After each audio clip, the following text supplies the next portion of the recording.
The trade deadline is in days, not weeks. 8 days from now is the trade deadline. And let's talk about how the Pacers can get creative. We've talked about the key players, what the Pacers might consider doing, but let's talk about how the Pacers can get creative and maximize the trade deadline on today's Locked On Pacers podcast.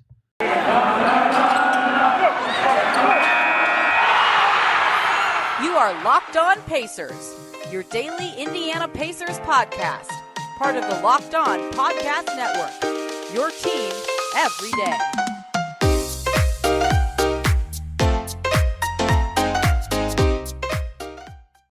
Welcome in to another edition of the Locked On Pacers podcast, where we, of course, talk about the Indiana Pacers. As always, my name's Tony East. I cover the team for Forbes and the West Side Community News. And today, it's Wednesday. Last Wednesday, I did trade stuff. Today, we're talking about the trade deadline, which is days, not weeks away. 8 days until the trade deadline for the Pacers. It is February 10th. This is coming out on the 2nd. Perhaps for you, it's even less than 8 days till the trade deadline. And last week, I talked about the Pacers trade deadline, kind of preview all the key players, what I think their value is, what kind of stuff the Pacers should target. If you're interested in that high-level stuff, go back to last Wednesday's show and listen to it. Today, we're getting a little more creative and nitty-gritty because last week was just the big picture stuff that you can get on a variety of podcasts about the Pacers or the NBA. Today, we're getting a little cap dorky. We're getting real creative. We're talking about how the Pacers can do stuff at this trade deadline that I don't think I've heard anyone write about or talk about. And this is where I think my cap expertise shines. So there's so much to get to with how the Pacers can be creative today.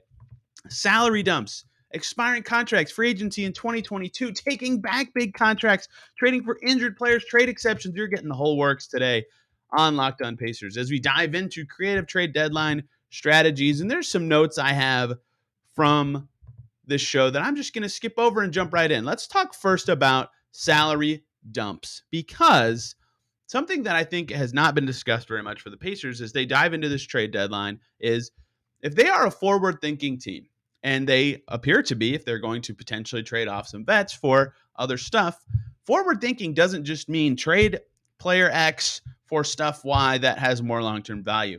It could also mean making a trade that sets you up to make a different move in the future.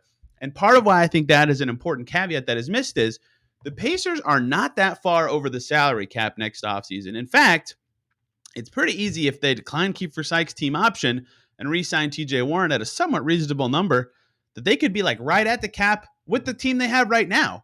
So if they're able to trade a lot of their key guys for less salary or expiring contracts, right? Let's say that they can trade away Justin Holiday and Torrey Craig alone for nothing in return. That's $11 million of cap space. Let's say they can trade Miles Turner for less money coming back. That number gets bigger. Let's say they do the same with LeVert, or they get expirings for those guys. All of a sudden, they could have some serious space. There's not a lot of teams with space next summer, and salary cap space isn't that valuable for a small market team, but it does allow you to make other salary dump trades and acquire assets that way. It does allow you to sign guys at a time when guys don't have that much space. So even though it's not that valuable for the Pacers, it still gives them options in a position of power. So while I understand, and I talked about this last week and would understand it if they did it now, the linear line of thinking of trade available vets for young pieces, picks, whatever, there's also a line of thinking to me of what salaries are out there that the Pacers could get that are expirings or fake expirings kind of, that fit kind of the bill of around where the Pacers players who make a significant amount of money are. And so there's a couple names that stood out to me that are in the Miles Turner, Karis LeVert kind of high teens, low 20s salary range that are kind of the big money expiring deals that the Pacers could target in these trades. Gary Harris makes $20 million in Orlando. He's on an expiring deal. Goran Dragic at $19.4 million. Ricky Rubio at $17.5 million. Taurean Prince at $15 million. Thad Young, former Pacer, about $14.5 million. And Joe Ingles all at $14 million or more. Those guys seem like, they, and especially in Ingles' case, because he served for the year, they wouldn't necessarily contribute that much to the Pacers for the rest of the season. They're not like they're all good vets. There's a reason they make what they make, but they're not so talented that they're going to ruin a tank or anything. None of them are thought of poorly. They could even be bought out if the Pacers end up getting them in a trade. And I'm not saying they have value or to the Pacers or that these should be guys the Pacers are targeting, But them as salary fillers in trades for guys like Turner and Levert, even if it's a 3-team deal, do make a lot of sense to me in that all of a sudden you have shed an entire salary in this next offseason and there's an expiring deal on the books. And there's a couple other guys that have some extra creativity here, right? There's Al Horford out there. He makes $27 million a year. That's a huge amount of money for him. He's good. He's still a valuable NBA player, but not the guy he used to be. Next offseason, that drops to half guaranteed. And you could stretch that out to even be down to $5 million a year and save $20 million on the books. And you're helping the Celtics save some money, so they might be willing to sweeten the pot with some assets. If you're the Pacers, you can get assets along with a valuable player in a deal. That seems pretty appealing to me. Same with guys like Eric Bledsoe, who has $4 million guaranteed next year. That number could be cut easily from his $19 million salary. Danilo Gallinari with the Hawks has $5 million guaranteed next year. He has $20 million guaranteed this year. All these names are not names that are awesome season-changing players for the Pacers. They're not supposed to be. They might not even last the rest of this season on the team if the Pacers got him. They could all be bought out. Dragic, the reports that he might be bought out have already surfaced in a few places, right?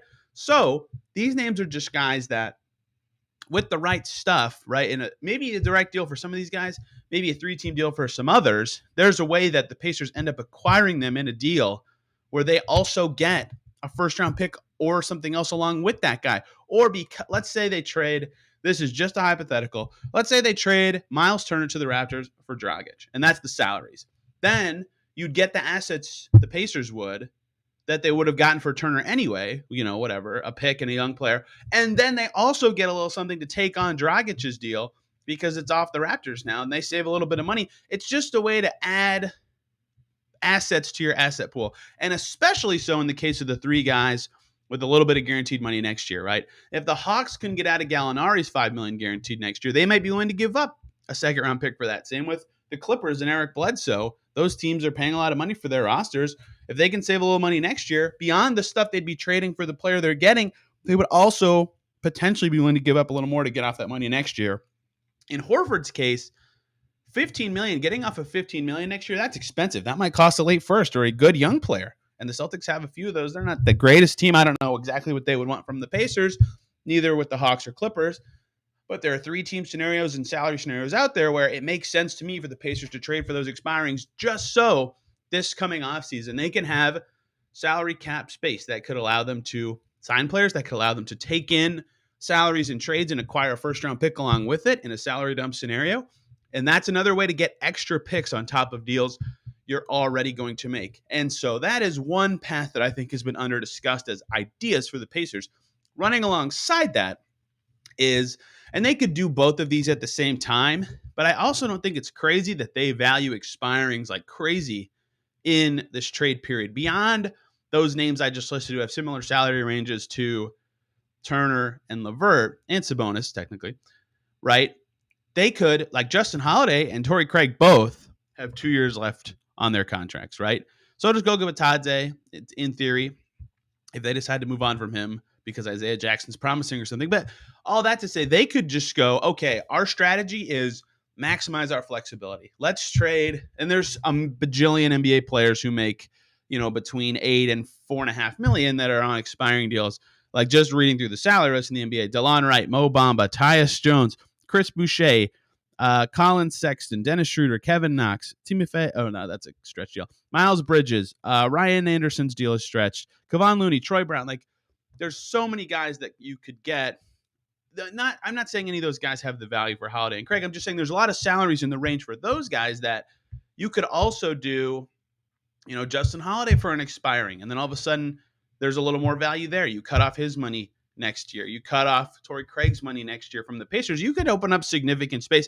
And I'm not saying they should prioritize space. We know what cap space means to a small market team, unless they're willing to use that space creatively again in the future. But I do think it's been under discussed that they could be a cap space team this coming summer, which is an interesting thing for the league as a whole has not really had a lot of cap space in recent seasons. After the cap spike, it really leveled off thanks to the pandemic. So that is one thing I think the Pacers could do is think about free agency a little bit in trades. Not just think about the return, but think about what else this return gets you. And in this case, it could be flexibility for 2022. And all these expirings are interesting to me. And speaking of contracts and their importance in free agency, Pacers could combine some salaries and do some serious stuff in this trade period. I have lots of notes on this as well. And this is a little different than trading for expirings. This is actually getting those assets now instead of doing the salary dump in the future. Let's talk about combining salaries and big money trades. But before we do that, let's talk about two awesome groups of people. First up, the good folks over at PrizePicks. NBA fans, are you looking for a daily fantasy option for the NBA? Then you need to try the award-winning app PrizePicks. Daily fantasy made easy. I love it, and we know that you will too. You pick 2 to 5 players and an over/under on their projections, and you can win up to 10 times your deposit on any entry. It's just you versus the projected numbers. You can make your entries in 60 seconds or less. It's super easy. It's safe. They offer fast withdrawals, and they have an award-winning app on the App Store and Google Play. You pick any prop you can think of, points scored, rebound steals, you've got it. They've got it for starters, bench players, whatever you like. You can do it on PrizePicks, and for a limited time, they have an exclusive no-brainer of an offer for all of Locked On Pacers listeners. Users can get $50 for free if a player in your first PrizePicks entry scores a single 1 point, but you must use the code NBA when you sign up. The exclusive offer available for Locked On fans. Sign up today. Use that code NBA. $50 for free if a player in your first entry scores a single point. Let's also talk about TurboTax, because people think unusual circumstances mean complicated taxes. But for TurboTax Live experts, that's what makes things interesting. We all have unique lives. Whether you invest in crypto for the first time this year, own an up-and-coming small business, or are raising rambunctious twins. But luckily, TurboTax has experts who can answer your tax questions, walk you through the whole process, or do your taxes for you from start to finish. They help you get every deduction you deserve, no matter your unique situation. And you can talk to a TurboTax Live expert through your phone or computer without leaving your house. TurboTax Live experts are here to help you however you need. And if you need an extra hand off your taxes to them. They'll do it for you. To TurboTax Live experts, an interesting life can mean an even greater refund. Visit TurboTax.com to learn more. You do your thing. They've got your taxes into it. TurboTax Live. Thank you, everybody, for making Locked On Pacers your first listen today and every day as we delve into creative stuff the Pacers can do at the trade deadline. And this segment is going to make some people twitch a little bit and go, ugh, why would the Pacers do that? It's all about assets. It's all about assets. They're obviously really appealing names of young guys that fans really want. And first-round picks are beautiful. There's also really unappealing contracts in the NBA that the Pacers could take on right now, and get some assets that way. They could also take on some bigger salaries that have good players and are interesting names. So there's a lot of combination trades, and I think these have been discussed a little bit in the trade sphere for the Pacers, but not in the way that I want to talk about them. Let's do this first. We see this a lot. We just kind of saw it. John Wall for Russell Westbrook was a trade that happened. A first-round pick went from the Wizards to the Rockets, and that was a bad trade. But then Russ gets dealt for all this stuff that was all cobbled together. Wizards get some assets in exchange for us. Now his money, Russ's, is bad. And John Wall's is bad. And all these bad deals, they take a lot of stuff on top of them to trade. Like the 3rd overall pick or whatever it was that was required on top of it was required on top of Andrew Wiggins to get D'Angelo Russell, for example. Andrew Nicholson got traded from the Wizards along with a first-round pick a few years ago for Bojan Bogdanovic. Pacers fans remember him well. Salary dumps happen all the time where teams give up a bad salary and a really good asset to get a player about that same salary level who's not worth the asset alone, but is worth the salary dump.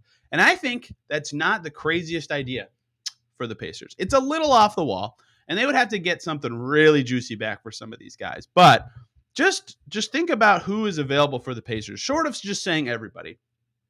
But just thinking holistically, without including LeVert or Sabonis in this discussion, by the way, if you just cobble together Miles Turner, Torrey Craig, Justin Holiday, and Jeremy Lamb into one pile of stuff, into one pile of salaries, that's $39 million, basically. Almost $40 million. You include Goga, you can get to 42. You include LeVert, you can get anyone with that combination of players. It's not, I don't know, it would take a lot of stuff, right? But like Tobias Harris makes a ton of money. He's kind of good, right? The Pacers could squint and say, were kind of trying to win, but they could also get Tobias Harris, who's due 115 million over the next 3 years, which is bonkers, and get some. If they could do that and get some awesome stuff on top of Tobias Harris, like 2 firsts or some appealing young player that Philly has. I think their only appealing young player might be Tyrese Maxey, but you get the idea. Paul Reed's really good, and some firsts, for those salaries. That's not like a crazy idea. I would not do that trade to be fair, but I didn't even say a fake trade. I don't think I would do something like that, to be fair, but I get why that makes sense for the Pacers to get a somewhat quality player and a bunch of assets. That makes sense to me. And there's a lot of guys that kind of make sense in this realm, right? Kristaps Porzingis in Dallas. And this one's a little different because he can be good. He's a former All-Star and was supposed to be the big name next to Luka Doncic. That hasn't worked out. So if the Mavs could either clear some money or make something happen, I'm sure they'd be interested. Porzingis do 65 guaranteed millions over the next 2 seasons, then a player option on the third year. He's basically got 100 million over the next 3 years. He's not a $100 million player, right? What's stopping the Mavs from trading him for some combination of Pacer salaries, and they give up, maybe Josh Green and a pick or something that they have available that would be appealing to the Pacers, right? Kevin Love, I suppose that he's been a very valuable vet for the Cavs this year. They might not be interested in moving him, but same kind of deal there. Buddy Hield. And the last 3 guys in this list, and really Eric Gordon's on this list. He's probably got positive value now, so I probably should take him off. That's been on this list for a while. But Buddy Hield and Evan Fournier are 2 guys that are only around like 20 million, basically. Eric Gordon's at 18 million right now. Buddy Hield is at 22 million, declining every year right now. And with the Knicks, they just signed Evan Fournier to this monster 4-year, 70-ish million, $80 million deal. Crazy numbers, right? Those guys plus assets for Turner or LeVert or some combination of salaries like Lamb and a wing, that doesn't seem crazy to me as a way for the Pacers to get a decent player plus assets right now. That player can help you bridge into your next era. Those picks, obviously, or young players, obviously help you bridge into your next era. Those are creative ideas that, while unappealing on the surface, make a lot of sense to me as a way for the Pacers to get more assets for the stuff that already has positive value on their team. And again, I'm not suggesting any of these trades straight up. I would have to see an entire package or an entire fake trade, but these are just ideas that make sense to me. Those are the expensive, bad category of trades that Pacers can make. I typed Russell Westbrook and John Wall's name down. It would take a ridiculous asset pool for me to think the Pacers would do that, but they have enough, in theory, cobbleable assets to do that. They shouldn't, but they can get up there if they combine enough salaries. But there's also combining salaries for the Pacers, not to take back a bad salary and a bunch of assets, but also to trade for a kind of good player. And this is included in here, not because necessarily it's the most creative strategy. In fact, this is probably the least creative thing I'll talk about today. But this kind of seems a little Pacers-y, if that makes any sense. Like they're down for a year, and instead of really taking that down year in stride, going and getting someone awesome who could make your team good next year, and that's fine. I get why they would want to do that as a franchise, but that seems very short-sighted, and I don't think when you're, basically as close to the 14th seed in your conference than you are to the play-in, you should be thinking short-sighted. But some of these guys do have long-term appeal, and you can trade them again in the future. But these are expensive, good players to me, where you'd have to combine salaries to get them, but it'd be worth it because they're good or they could have value in the future. Whatever you want to describe them as. There's not that many players on this list who, in the NBA, meet the billing of potentially available, actually talented, kind of expensive in terms of money and asset trades, and makes sense for the Pacers to go for. It's a pretty short list. In fact, I have 5 players on there, and one of them is Ben Simmons, who it seems like the Sixers are just going to hold on to and try to get James Harden in the summer. And for the Pacers, who could trade Brogdon in the summer, it seems like waiting for Simmons, they could make a more appealing package later on. So that's all I'll say there. But the other 4 names, there are 4, are CJ McCollum, Gordon Hayward, De'Aaron Fox, and John Collins. And CJ McCollum, he's got 3 years, $100 million left on his deal. He is 30 years old, right? He's probably not the biggest positive value contract, but he is quite good as a scorer. He would make the Pacers better at the 2-guard spot. He could even be a fake like LeVert role point guard if they need it, because Brogdon's hurt all the time. He's like way better than LeVert offensively, especially as a shooter. If you combine Turner and Jeremy Lamb, you've got the salary there to get him. That's not a trade I would do as the Pacers, to be clear. But there are ways that it makes sense for the Blazers, who are ripe for a shakeup, and the Pacers, who, in theory, if you're Herb Simon and you want to build on the go that direction. They trade for a guy like McCollum and try to get better and surge back into the playoffs next season. Gordon Hayward, same kind of deal, right? The Hornets, they are young and awesome. I don't know why they would try to shake things up. He's got 3 years, $91 million left on his deal. Wanted to be in Indiana before. It's easy to cobble together the salaries to get close to his 29, basically 30 million for the rest of this season. If the Pacers wanted to do that, he'd be the power forward they've been clamoring for positionally for forever. Again, this whole list, not necessarily saying I would trade for these guys, just stuff that it kind of makes some sense, I guess, depending on what the trade looks like. De'Aaron Fox, reportedly, some outlets and reporters are saying available from Sacramento. Some others saying he's not available from Sacramento.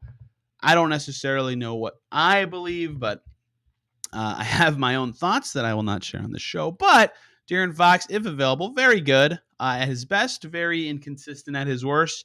5 years, $163 million left on that deal. Whew, that's a lot of money. He is very good. He is only 23, 24. He turned 24 at the end of December.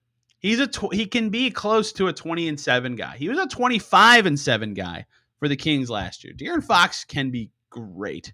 He's very inconsistent, though. His defense wanes a la LeVert. He's a terrible shooter.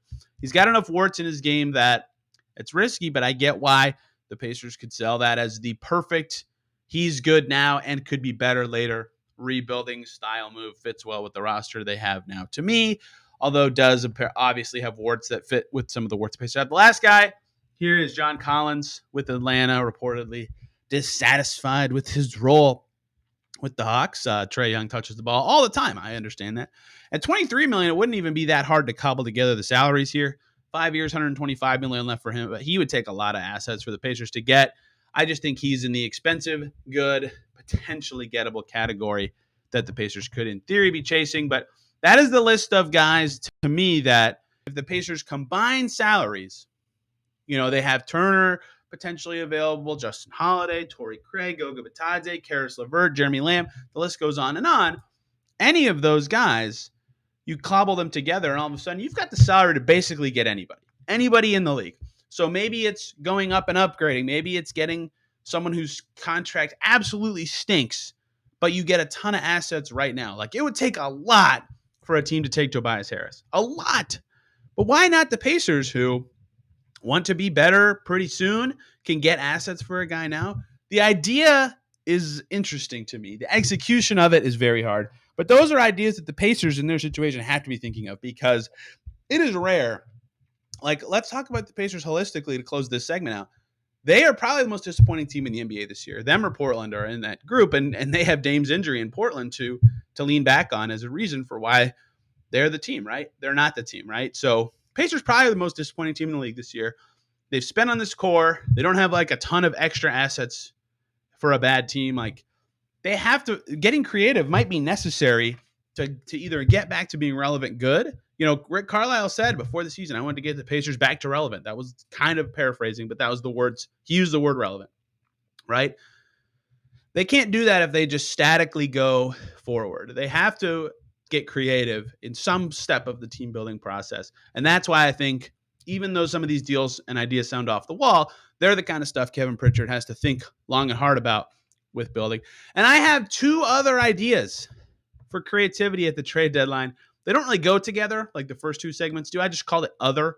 But two more things to talk about for this Pacers team at the trade deadline as I continue to cover what the Pacers could do in the next 8 days, which could be a lot of stuff, but I want to make it easy for you guys to digest and understand how the Pacers could be navigating the coming days. Let's pivot and talk about that. But before we do that, let's talk about the good folks over at Built Bar, who are making the best tasting protein bars ever. And I am not saying that. That is not written in the ad copy. That is actually a fact. So many Locked On Pacers listeners have tried Built Bar and say they love them. I have tried Built Bar and I love them. The peanut butter brownie flavor is delicious. So many protein bars are just bad. They're chewy, they're chalky, they're nasty. Built Bars, 100% covered in chocolate, absolutely delicious. And of course, Healthy. That's what makes him so appealing. 130 calories, 4 grams of sugar, 4 net carbs, 17 grams of protein. So many delicious flavors. You can get variety packs. You can get the flavor you want over and over again, like me with the peanut butter brownies. You can do whatever you want. Even if you're not a huge fan of working out, you can at least eat something that tastes good and is good for you. And that is where Built Bar can come into play. Go to built.com. Use the promo code LOCKED15, LOCKED15. You'll get 15% off your order. That promo code again is LOCKED15 for 15% off at built.com. 2 more creative trade ideas for the Pacers. Thank you all for listening today and every day. The Locked On Podcast Network's trade deadline show coming up on deadline day. I will, of course, be heavily featured if the Pacers make moves that day. If they don't, other teams will, but still, why not keep up with local experts talking about all the trades around the league that day? It's going to be awesome. I'll have more info in the coming days. For now, let's talk more about Pacers trades. And this next idea has kind of been discussed, I think, in other Pacers coverage places, but this makes sense to me for a lot of reasons. That is trading for injured players who are injured right now, or kind of undervalued players. I'm grouping this together, but I'm going to separate it for the purpose of this discussion. Because if the Pacers were 5 games out of the play-in, say, a stone's throw away. They're not. But if they were, they could sell as a franchise. Yeah, we think upgrading the team now gets us to the plan. But they're not close enough to do that, to me. It's been over 50 games, and they're pretty far away. So this is my ideas. But this season is sunk.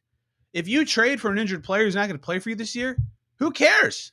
The Pacers already aren't good. But it doesn't hurt them to get a cold body on their team who can't play if it also means they get the right assets to help them team build going forward on the roster. They're already a really injured team. There are risks that comes with trading for this, but you also get the guys free agent rights, which in some cases is not necessarily a bad thing. So there are kind of a lot of guys that fit this bill of have been injured this season and it hurt their value, or are out for the rest of the season and could be traded with stuff in what I would consider an interesting way. So let's go through some of the guys that are out for the season or potentially out for the season. Joe Ingles and Ricky Rubio. Hey, you already heard those names today. They are expiring contracts that are kind of in the range of that LeVert Turner group, right? If the Pacers took those guys in, they wouldn't play for the team this year, wouldn't help them win or lose games, but they could get assets on top of that guy in a trade. That makes sense to me. That seems like a good idea to me.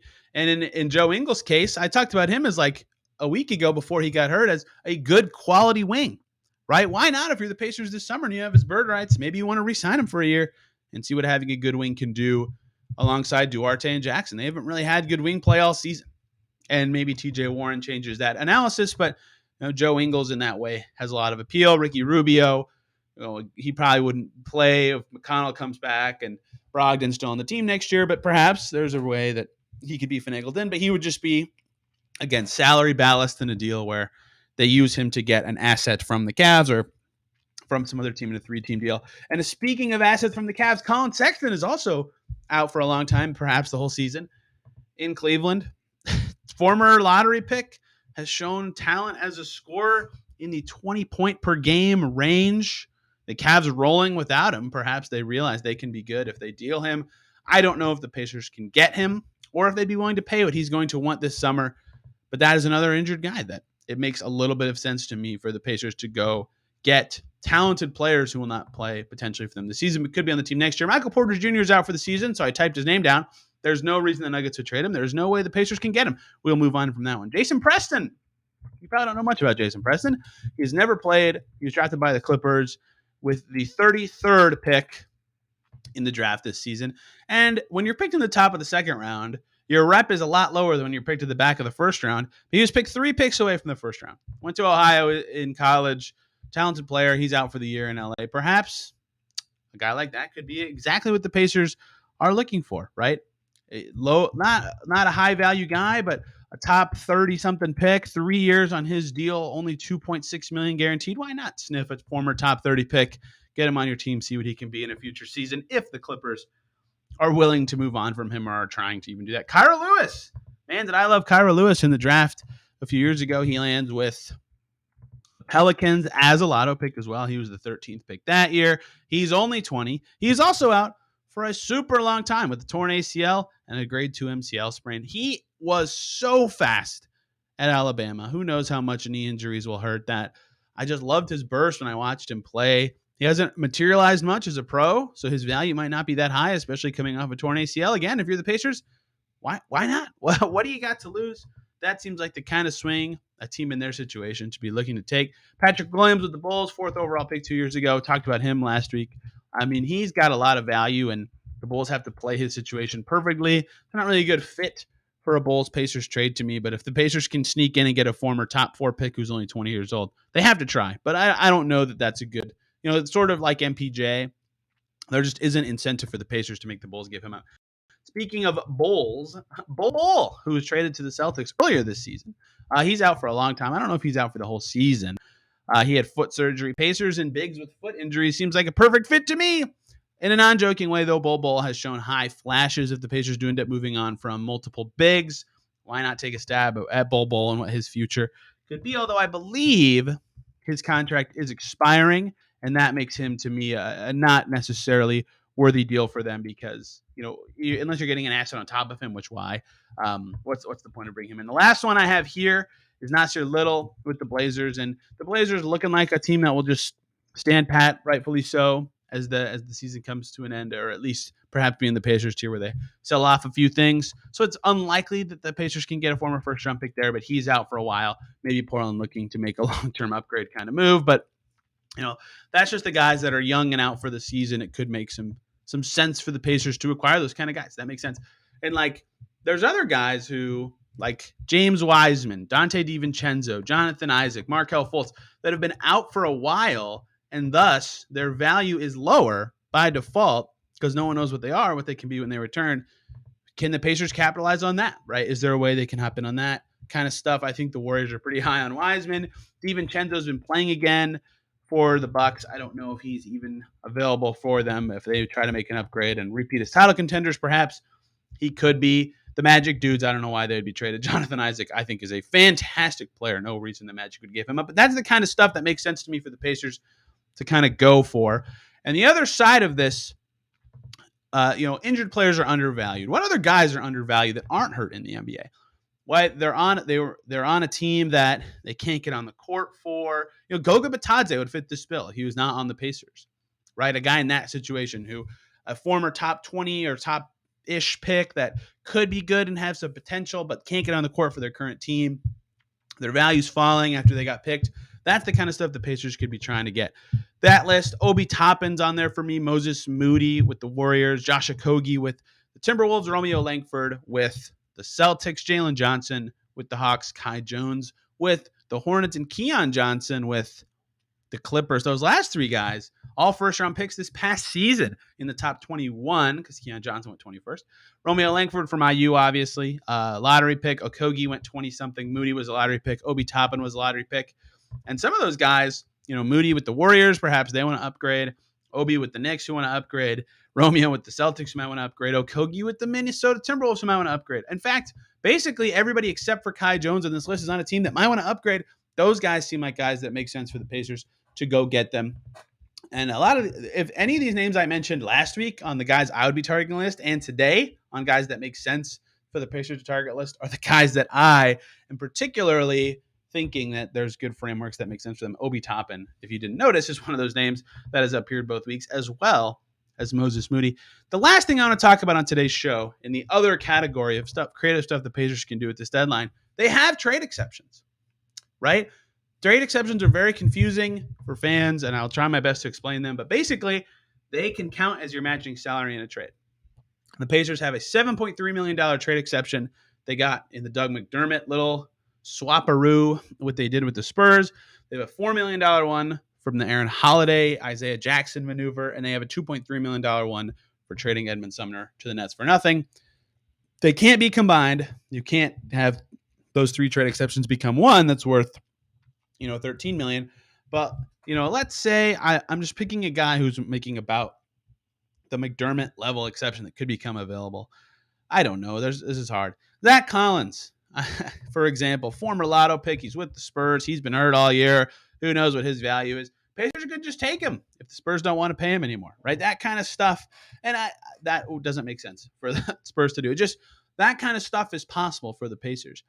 And what you can do with trade exceptions that does make sense, especially because these exceptions are close in value to the contracts of Justin Holiday and Torrey Craig, is you can make a trade that doesn't do the same things for both teams. And I'm going to explain this as fast as I can, and I'll probably skip over stuff that makes it obvious. But what the Pacers could do is, I'm just going to pick a player who fits this salary bill, but like DJ Augustine with Houston, they could trade Justin Holiday for DJ Augustine. And what the trade looks like for the Rockets is DJ Augustine for Justin Holiday, straight up. That's the whole trade. But what the trade looks like for the Pacers is they trade Justin Holiday to the Rockets. That's trade one. That's it.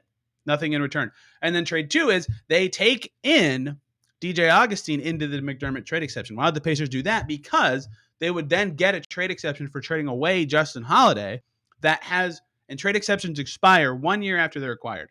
So that would push back the clock basically for the Doug McDermott trade exception. Instead of it expiring in July of 2022, it would then roll over to 2023 and be called the Justin Holiday trade exception. So I think the trade exception for McDermott could be valuable in any trade for Torrey Craig or Justin Holiday. It's basically like exactly the amount for a few guys' salaries in the league. Patrick Williams fits basically perfectly in. Again, there's no reason the Bulls would give him up, but just looking at salaries around the league and who fits in there, like Corey Joseph basically fits exactly in to McDermott's, for example. There are ways to use them, and the smaller ones are a little harder to use in practice, but pushing back the clock on those is still viable. Like Okogie would fit in to the Aaron Holiday trade exception, for example. It just wouldn't shock me if you see a trade that looks kind of basic, just a simple swapping of salaries that looks basic from the outside is actually a little more interesting for the Pacers, and that it pushes back their flexibility clock on some of these trade exceptions. So while they might not have a ton of value, they do allow the Pacers to be a little more creative, or just taking in salary in that trade exception and getting a second round pick and a small salary dump. Those options are always available for teams with those exceptions. Don't rule them out. Do not rule them out with the deadline coming up in 8 days. That's a lot of creative stuff. I hope that it was interesting to you guys, because the Pacers could do a lot in the next 8 days. They have to pick a direction. I'm going to be having a story up. By the time you're listening, it probably is up on Forbes about the Pacers picking a direction and a plan going forward at the deadline. I think that is the most important thing for them. But there are a lot of directions they could pick. There are a lot of trade styles they could make, and there are a lot of ways they could set up their future. And I hope today I illuminated some of those for you. If you have any questions about cap dorky stuff, about what the Pacers could do at the deadline, hit me up on Twitter at TEastNBA. And if you have questions, I can also be reached at the podcast can be reached on Twitter at Locked On Pacers. Thank you guys a ton for listening. Tomorrow, we're recapping Pacers Magic. That game is tonight. Couldn't fit in anything about the Magic. This is the first time the Pacers have played them. Unfortunate to not have a guest to talk Magic today. Also tomorrow, we'll be talking about Chris Duarte making the NBA All-Star Rising Stars game. That's pretty cool for him. And one other topic that arises from the Magic game. I hope everybody had a great day, and we will see you tomorrow.